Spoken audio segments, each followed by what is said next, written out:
Magandang hapon sa inyong lahat. Ako'y magluluto ng merienda ni Lola uli. Ang banana na, tawag nito, day? Maroyam banana na may itlog at harina, asukal. Ito lang, simpleng merienda ni Lola.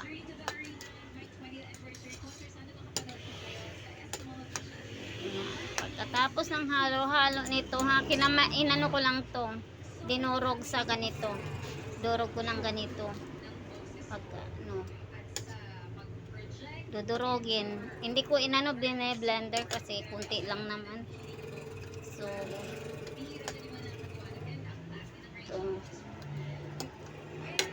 tapos yung asukal, ito.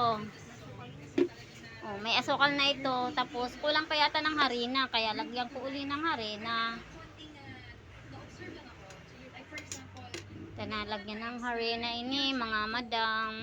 Kasi yung aming lola, sarap na sarap kumain kahapon. So ako yung magluluto na laang ng merienda niya kaysa bibili ako ng merienda. Ito po. Ito, halo-halo hanggang sa sige. Nagalo-halo po ako nito. Pero pinapawisan na ako sa paghahalo, ihalo ko na rin itong ko. Joke! Kasi nasarapan si Lola kumain kahapon. Ako yung nagluluto ng merienda ng ganito. Harina. Tapos ito.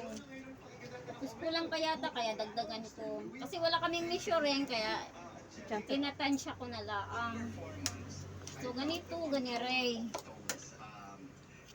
Pagkatapos ko nito, ganito. So, titikman ko kung tama ang lasa. Kasi pag hindi, sasabihin ni Lola ay hindi masarap. So, sasama ang loob ko kapag sinabi ni Lola ay hindi masarap.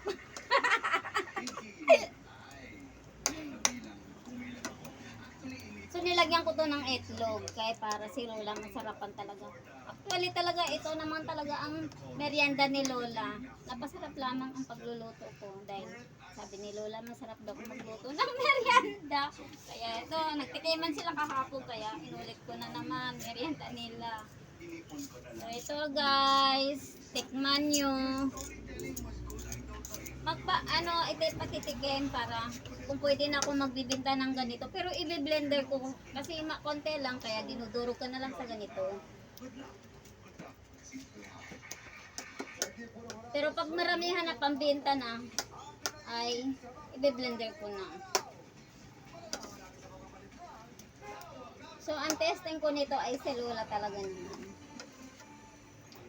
Ito talaga ang merienda ni Lola. Ito bang gagamitin ko? Or ito. Isa malaking kaso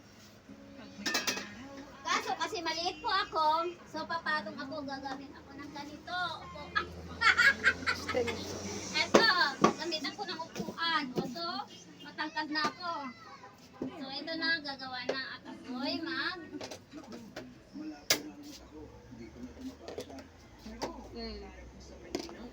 So, ito na. So, lalagyan ko siya ng, dapat. So, ito na.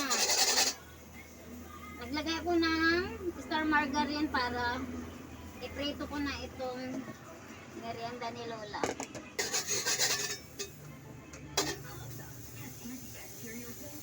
So nakialam ako sa star margarine ni ate. Para na lang naman ito sa kay Lola, sa nanay ni ate. Para lang ito. So ate, wag mo kong pagalitan dahil naghahanda ako ng merienda ni Lola. Wala na talaga akong magawa, te. Ang ganda pa naman ng laba. Pabalik-balik na si Lola, Ang laba mo, di ba? So, ito na. Hinaan mo, apoy mo. So, hihinaan ko itong apoy para hindi masunog. So, maglalagay na ako. Maraming titisting nito mamaya. Pagkain kung masarap o hindi. Ay, patay ako nito.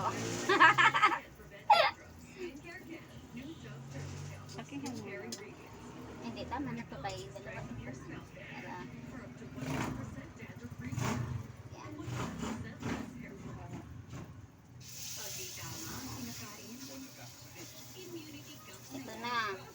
Gagawin ko to ng parak-parak. Kain na merienda ni Lola. Hindi ko pala alam, baka mapintasan pa ko ni Lola kasi kahapon ay